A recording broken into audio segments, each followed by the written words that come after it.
वनाज परिवार विद्या मंदिर उच्च प्राथमिक विभाग। बच्चों, अब हम नया पाठ देखने वाले हैं।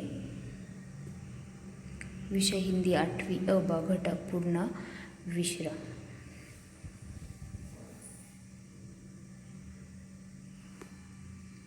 यह है हमारे पाठ का चित्र पूर्ण विश्राम। देखो, यहाँ एक आदमी समुद्र किनारे विश्राम कर रहा है। चलो अब हम चलते हैं परिचय। जन्म 1935, लाहौर, अविभाजित भारत। परिचय। आप सफल संपादक, लेखक और कवि हैं। सरल, सुबोध भाषा और रोचक बोधगम्य शैली आपके लेखन की विशेषताएं हैं। लेखन व्यावहारिक है। आपने व्यक्तित्व और चरित्र निर्माण पर अधिक बल दिया है।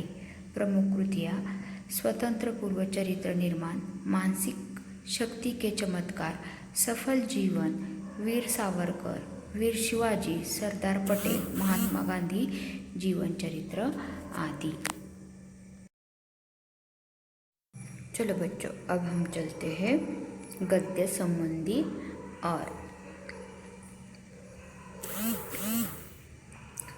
गद्य संबंधी।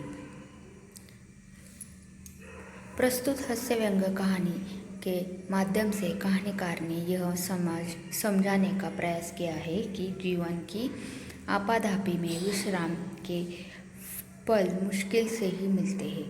जब कभी ऐसे अवसर मिलते हैं तो घरेलू उलझनों के कारण हम उन पलों का आनंद नहीं उठा पाते। ये था गद्य संबंधी। अब हम चलेंगे पाठ की ओर। डॉक्टर ने बाह पर काला कपड़ा लपेटा और रबड़ी की थैली से हवा फूंककर नाड़ी की गति देखी। फिर बोला, कुछ सीरियस नहीं है। दफ्तर से छुट्टी लेकर बाहर हो आइए। देखो, लेखक का क्या हो गया, बीपी चेक किया तो डॉक्टर ने क्या कहा, कुछ सीरियस नहीं है, आप छुट्टी लेकर जरा बाहर हो के आइए। विश्राम आपको पूर्ण निरोग कर देगा, लेकिन विश्राम भी पूर्ण होना चाहिए। तो पत्नी बड़ी प्रसन्न हुई। घर जाकर श्रीमती जी से कहा, जुहू की तैयारी कर लो, हम दो दिन पूर्ण विश्राम करेंगे। देखो, यह सुनकर पत्नी क्या हो गई, बहुत प्रसन्न हो गई। कहाँ जाने वाले थे लेखक, जुहू। एक दिन बाद पूर्णिमा भी थी।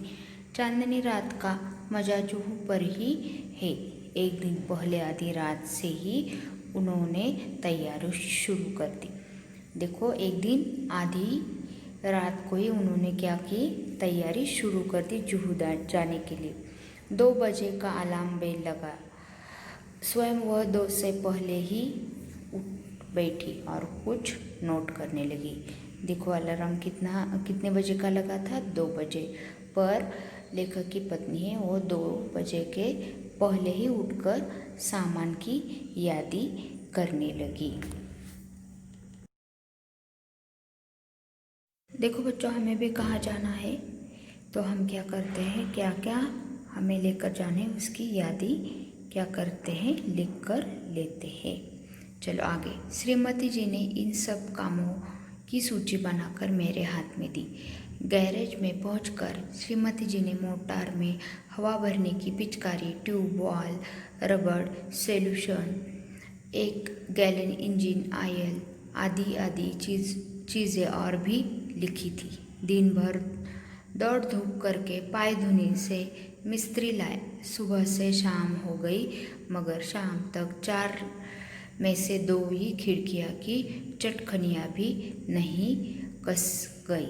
मोटार के लिए जरूरी सामान लाते लाते रात तक दिल की धड़कन दुगनी हो गई। देखो, क्या कर रहे हैं लेखक, मोटार के लिए सामान लाते लाते ही बहुत थक गए हैं।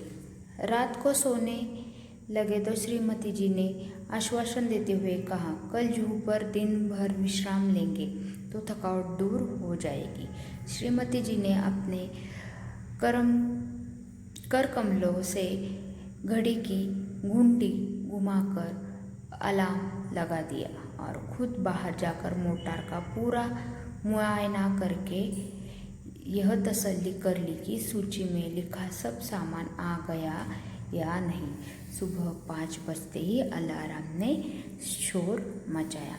देखो, लेखक की पत्नी ने क्या किया, अलार्म लगाया और वो बाहर गई। सब सामान आ गया कि नहीं यह देखकर आई और सुबह क्या हो गए, 5 बजे अलार्म बजता है।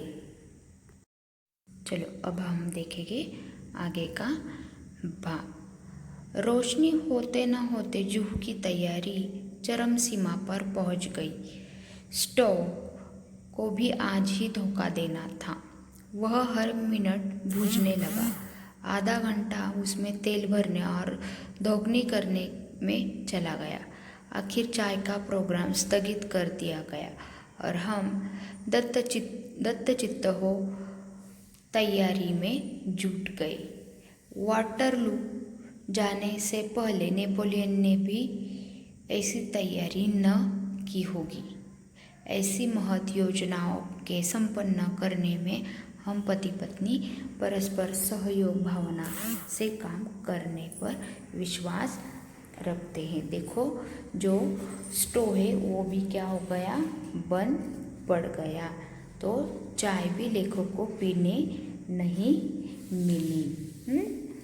वो दोनों क्या हो गए, ऐसे ही निकल पड़े। दोनों ही पति पत्नी सहयोग की भावना और विश्वास से काम करने लगे।